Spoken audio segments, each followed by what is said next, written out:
ছাদ বাগানে indoor plant সত্যি একেবারে অযত্নে অবহেলায় কি চমৎকারভাবে সে বেড়ে উঠছে। কোনো যত্ন নেই, তবু তার রূপের গুণের শেষ নেই। এটা যেমন অক্সিজেন রিলিজ করে, তেমনি এর সৌন্দর্য সত্যি অসাধারণ। মানি প্ল্যান্ট নামটাও কেমন অদ্ভুত রকম সুন্দর। আমার কাছে তো দারুণ লাগে। এই গাছটির ছোট্ট একটু ব্রাঞ্চ আমি কিনেছিলাম, তারপর এটাকে ফেলে রেখেছি কত জায়গায়।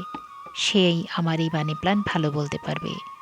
কখনো জানালার ধারে, এই যে সঙ্গোনিয়াম, এর স্থানও হয়েছিল জানালার গ্রিলে, বারান্দার গ্রিলে। অবশেষে শীতের সময়টাতে আমি রোদে রেখেছি। রোদে রাখলে যেটা হয়, কারণ আমাদের দেশে তো শীতকালে অতটা টেম্পারেচার থাকে না, তখন কিছুটা রোদের প্রয়োজন হয়, এবং রোদে দেখলাম যে সে ভালোই খাপ খাইয়ে নিয়েছে। তো আপনারা মাঝে মধ্যে ইনডোর প্ল্যান্ট বাইরেও রাখতে পারেন।